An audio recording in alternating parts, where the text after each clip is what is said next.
Taranaki photographer says her dream to refurbish an old hotel in Normanby has been ruined because of the constant noise of heavy vehicles rolling past her front door. Victoria Jin says the hotel is situated on what should be a quiet back street, but about 140 trucks go past every day, and she's demanding changes. Our Taranaki Whanganui reporter Robin Martin went along to see what all the fuss is about.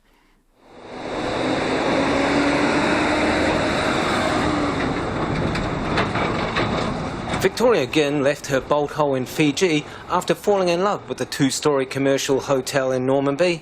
She bought it about a year ago with the idea of turning it into a gallery and a bed and breakfast. The former Wellingtonian thought the hotel, which was built in 1911, had potential, although she admits it was a bit of a rescue job.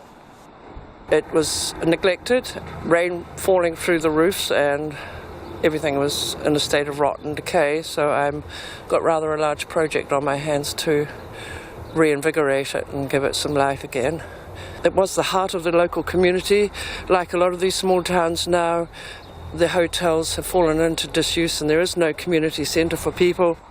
Although the hotel is set well back from State Highway 3, Ms Ginn has discovered it sits at the junction of two roads used by heavy transport to crisscross South Taranaki. We're having 24 hours a day heavy traffic passage, which is extraordinarily disturbing to anyone who's sensitive or anyone who's at all wanting peace of quiet and peace of mind and a gentle lifestyle. You just don't have it, and it's the same throughout a lot of the small towns in New Zealand.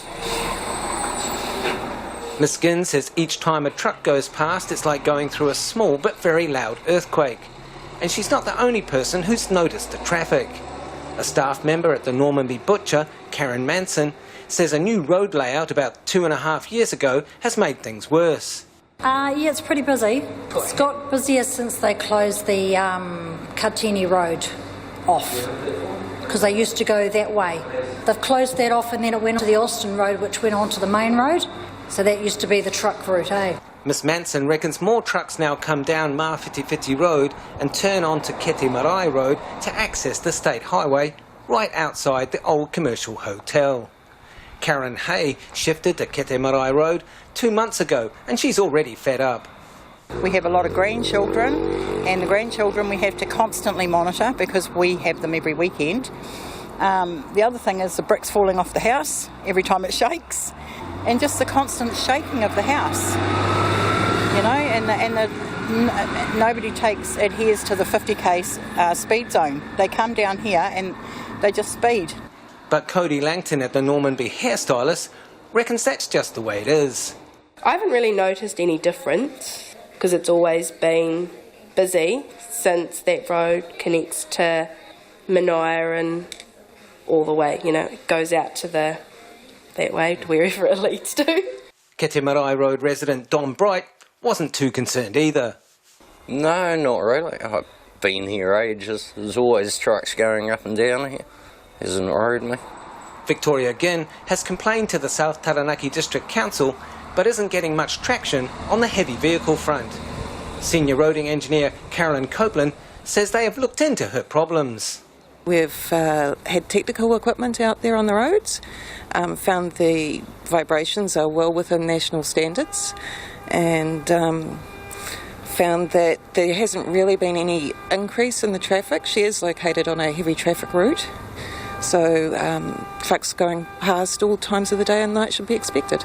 Ms Copeland concedes, however, that overall traffic volumes are increasing and that speeding on Kete Marae and Mawhitiwhiti roads is a problem. We have talked to the local police about the speeding issues that have been reported by the residents, and we can consider a speed reduction in the future.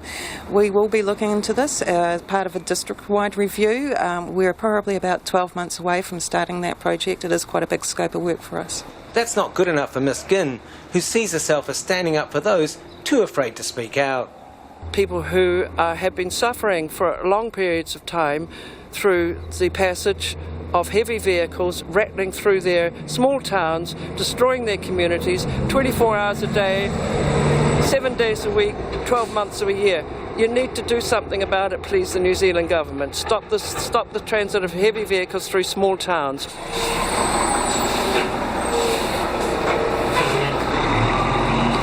Ginn says if she's unsuccessful with the District Council, she intends taking the issue up with the Minister of Transport. I Taranaki mo te hōtaka o te ahi pou nei, ko Robin Martin aho.